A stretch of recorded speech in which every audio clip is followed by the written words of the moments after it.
வணக்கம்.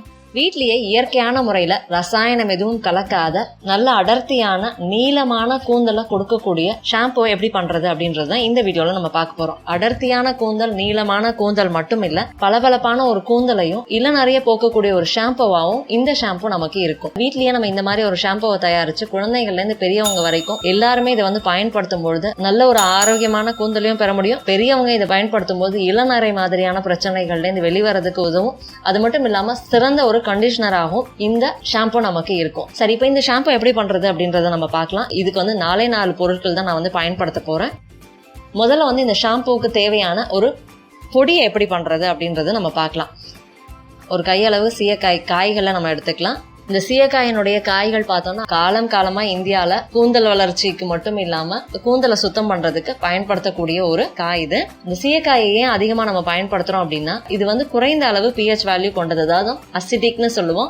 அந்த மாதிரியான ஒரு தன்மை கொண்டது, அதாவது நம்மளுடைய கூந்தலுக்கு தேவையான pH வேல்யூவை கொண்டிருக்கக்கூடிய காய் இது. இதை நம்ம தலையில தேய்க்கும் பொழுது தலையில இருக்கக்கூடிய எண்ணெய், அழுக்கு எல்லாமே நீங்கிறது மட்டும் இல்லாம நம்மளுடைய வேர்க்காலில் இருக்கக்கூடிய வெடிப்பு, புண் அதெல்லாம் நீங்கி நல்ல ஒரு ஆரோக்கியமான கூந்தலையும் நல்ல ஒரு மென்மையான கூந்தலையும் பெறறதுக்கு அது உதவி செய்யும். அது மட்டும் இல்லாம நல்ல ஒரு கண்டிஷனராகவும் இந்த சீயக்காய் நமக்கு பெரிய அளவுல உதவி செய்யும். அதிகமான வைட்டமின் சி சத்துக்கள் இந்த சீயக்காயில இருக்கிறது நம்மளுடைய கூந்தல் வளர்ச்சிக்கும் நல்ல அடர்த்தியான மென்மையான கூந்தலையும் பெறறதுக்கு உதவி செய்யும். அடுத்ததா நம்ம பயன்படுத்த போறது அப்படின்னு பார்த்தோம்னா காய வைத்த நெல்லிக்காய்கள். இது எதுக்காக நம்ம பயன்படுத்துறோம் அப்படின்னு பார்த்தோம்னா, இளநறைய போக்குறதுக்கு மட்டும் இல்லாம நல்ல ஒரு ஆரோக்கியமான கூந்தலை பெறறதுக்கும் நல்ல ஒரு முடி வளர்ச்சியை கொடுக்கறதுக்கும் இந்த நெல்லிக்காய் நமக்கு பெரிய அளவுல உதவி செய்யக்கூடியதாகவும் இருக்கும். ரசாயன ஷாம்புக்களை அதிகமா பயன்படுத்துறவங்களுக்கு பார்த்தோம்னா ரொம்ப விரைவா முடி கொட்டுறது, முடி உடைகிறது, ஒரு போஷாக் இல்லாத முடியையும் இளநறை அதிகமா வரதையும் நம்ம பார்க்க முடியும். அந்த மாதிரியான பிரச்சனைகள்ல இருந்து நம்ம வெளிவரதுக்கு இந்த ஷாம்பு பெரிய அளவுல உதவி செய்யறது மட்டும் இல்லாம திரும்பவும் அந்த இளநறை மறைகிறதுக்கு இந்த ஷாம்புல இருக்கக்கூடிய இந்த நெல்லிக்காய் பெரிய அளவுல உதவி செய்யும்.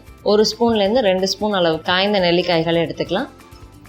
அடுத்த நம்ம பயன்படுத்த போறதுன்னு பார்த்தோம்னா பூந்தி காய்கள், அதாவது நல்ல ஒரு நுரைப்பு தன்மையை கொடுக்கக்கூடிய பூந்திக்காய். இதுவும் ஒரு கை அளவு நம்ம எடுத்துக்கிறோம். தலையில இருக்கக்கூடிய அழுக்கு, எண்ணெய் பிசுக்க போக்குறதுக்கு நமக்கு உதவி செய்யக்கூடியதாகவும் இருக்கு. நல்ல ஒரு ஆரோக்கியமான கூந்தலை கொடுக்கறதுக்கு பூந்திக்காய்கள் பயன்படுத்துறது நல்லது. மென்மையான பளபளப்பான கூந்தலையும் இந்த பூந்திக்காய்கள் மூலமா நம்ம பெற முடியும். இந்த பூந்திக்காய்கள் பார்த்தோம்னா உள்ள ஒரு கொட்டை இருக்கும். அதை நம்ம லேசா தட்டி எடுத்துட்டு தோல் பகுதியை மட்டும்தான் நம்ம பயன்படுத்த போறோம். அதனால இந்த மாதிரி அதனுடைய கொட்டைகளை எடுத்து தோலை மட்டும் நம்ம எடுத்து வச்சுக்கலாம்.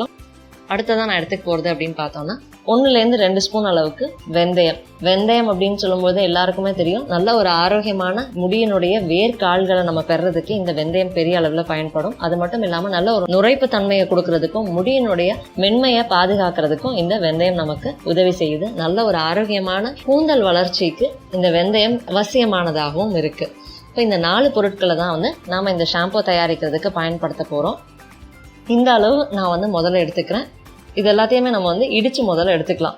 நல்லா காய வச்சு எடுத்துக்கிட்டீங்க அப்படின்னா ஒரு தடவை மிக்சியில கூட அரைச்சு எடுத்துக்கலாம்.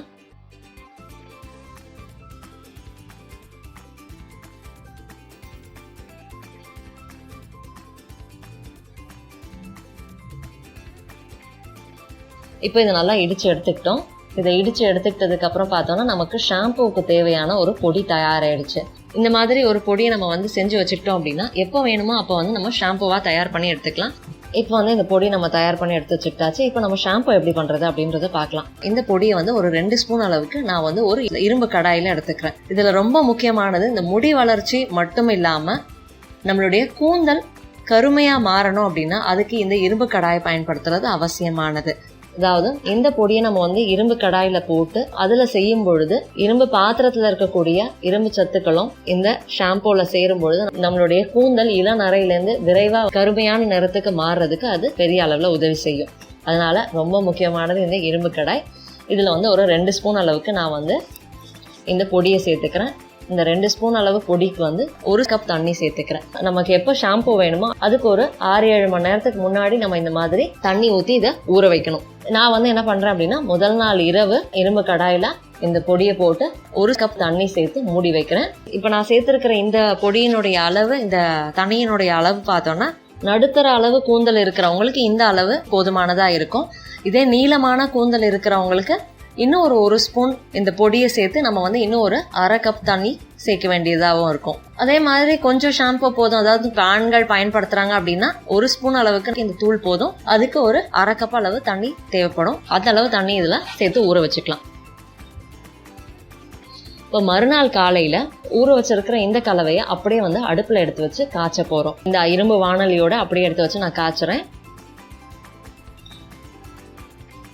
இப்போ காய்ச்ச ஆரம்பிச்சோடனே பார்த்தோம்னா தெரியும், நல்லா அந்த நுரை வந்து வர ஆரம்பிக்கிறது. இந்த நேரத்தில் நம்ம வந்து அடுப்பு வந்து சிறுதீயில கொஞ்சம் வச்சுக்கிறது அவசியமானது, இல்லைன்னா அது வந்து பொங்கி வெளியில வந்துடும். அதனால கொஞ்சம் சிறுதீயில வச்சுட்டு இதை நல்லா காய்ச்சி எடுத்துக்கலாம். ஒரு 5லேருந்து 7 நிமிஷம் இதை வந்து சிறுதீயில அப்படியே வச்சிடலாம். இந்த 7 நிமிஷம் அப்புறமா அடுப்பு அணைச்சிட்டு கொஞ்ச நேரம் நம்ம அப்படியே வச்சிடலாம். இந்த ஷாம்பு பார்த்தோம்னா இரும்பு வாணலியில் வச்சுருந்தது, அதுவும் வந்து நெல்லிக்காய் வெந்தயம் எல்லாம் சேர்த்தது. இதோடைய நிறமே பார்த்தோன்னா கொஞ்சம் கருப்பு நிறத்தில் இருக்கும். இளம் நிறைய போக்கக்கூடிய ஒரு ஷாம்பு. நல்லா ஆறுனதுக்கு அப்புறமா இதை வந்து நம்ம வடிகட்டி எடுத்துக்கலாம். இந்த தண்ணி சேர்த்ததுக்கு பதிலாக நீங்கள் வந்து அரிசி கழுவின தண்ணி சேர்க்கலாம், அப்படி இல்லைன்னா அரிசி வடித்த தண்ணி சேர்க்கலாம். அப்படி சேர்க்கும் பொழுது அது வந்து சிறந்த ஒரு கண்டிஷனராகவும் இருக்கும், முடி வளர்ச்சிக்கும் பெரிய அளவில் உதவி செய்யக்கூடியதாகவும் இருக்கும். இப்போ இதை நல்லா வடித்து நம்ம எடுத்ததுக்கு அப்புறமா நமக்கு தேவையான ஷாம்பு தயாராகிடுச்சு. நல்லா லேசாக இதை வந்து கலக்கி விட்டாலே தெரியும், நல்லா நுரைச்சிட்டு இருக்குது. ரசாயனங்கள் கலந்த ஷாம்புல இருக்கக்கூடிய அளவு நுரை நமக்கு வரல அப்படின்னாலும் நம்மளுடைய கூந்தல்ல இருக்கக்கூடிய அழுக்கு, எண்ணெய் பிசுக்கு இது எல்லாத்தையுமே போக்கக்கூடிய ஒரு சிறந்த ஷாம்பு. அது மட்டும் இல்லாம இளநரைய போக்குறது மட்டும் இல்லாம கருமையான கூந்தலை நம்ம பெறதுக்கு உதவக்கூடிய ஒரு சிறந்த ஷாம்பு இது. ஒரு தடவை பயன்படுத்துற அளவை மட்டும் நான் வந்து செஞ்சு எடுத்துட்டு இருக்கேன். உங்களுக்கு வந்து அடிக்கடி செய்ய முடியாது அப்படின்னு நினைச்சீங்கன்னா ஒரு மாசத்துக்கு தேவையான அளவு தண்ணியும் பொடியும் சேர்த்து நல்லா வந்து இந்த மாதிரி கொதிக்க வச்சு ஆற வச்சு நீங்கள் வந்து பாட்டிலில் சேர்த்து வச்சுக்கலாம். பாட்டிலில் இருக்கக்கூடிய இந்த ஷாம்புவே பார்த்தீங்கன்னா தெரியும் எவ்வளோ நுர வருதுன்னு. கிட்டத்தட்ட ஒரு 15 நாள்லேருந்து 30 நாள் வரைக்கும் இதை சாதாரணமாக வெளியிலேயே நம்ம வச்சிருக்கலாம். அதுக்கு மேலே நமக்கு தேவைப்படுது அப்படின்னு நினச்சிங்கன்னா நீங்கள் வந்து ஃப்ரிட்ஜில் வச்சு பயன்படுத்திக்கலாம். அப்படி இல்லைனா வந்து ஐஸ் கியூப்ஸாக இந்த மாதிரி ட்ரேயில் போட்டு நீங்கள் வந்து கியூப்ஸாக வந்து பண்ணி வச்சுக்கிட்டீங்க அப்படின்னா கிட்டத்தட்ட 1 வருஷத்துக்கு கூட நம்ம இந்த ஷாம்புவை தேவைப்படும் பொழுது ஒரு கியூபை மட்டும் எடுத்து நம்ம பயன்படுத்திக்கலாம். எளிமையாக வீட்டில் இருக்கக்கூடிய ஒரு 4 பொருட்களை பயன்படுத்தி நம்ம வந்து ஷாம்பு எப்படி பண்ணுறது அப்படின்றது பார்த்தோம். இந்த சீயக்காய், பூந்திக்காய், நெல்லிக்காய் எல்லாமே வந்து நாட்டு மருந்து கடைகளில் கிடைக்கும். அப்படி இல்லைனாலும் இதெல்லாம் எங்கே வாங்கலாம் அப்படின்றதோடைய லிங்க் இந்த வீடியோவோட டிஸ்கிரிப்ஷன் பாக்ஸில் இருக்கு. கண்டிப்பாக பயன்படுத்திக்கோங்க. குழந்தைகள்லேருந்து பெரியவங்க வரையும் ஆண்கள் பெண்கள்னு எல்லாருமே பயன்படுத்தக்கூடிய ஒரு சிறந்த ஷாம்பு இது. கண்டிப்பாக ட்ரை பண்ணி பாருங்க. இந்த வீடியோ பயனுள்ளதாக இருந்ததுன்னா லைக் பண்ணுங்க, மற்றவங்களுக்கு ஷேர் பண்ணுங்க. நம்ம சேனலுக்கு இன்னும் சப்ஸ்கிரைப் பண்ணிக்கோங்க. பக்கத்தில் இருக்கக்கூடிய அந்த நோட்டிஃபிகேஷன் பெல் பட்டனை கிளிக் பண்ணிக்கோங்க. என் ஆரோக்கியம், என் குடும்பத்தின் ஆரோக்கியம், என் சமூகத்தின் ஆரோக்கியத்திற்கான பயணம் இது. கைகோர்ப்போம், ஆரோக்கியத்திற்கு விதையாவோம். நன்றி.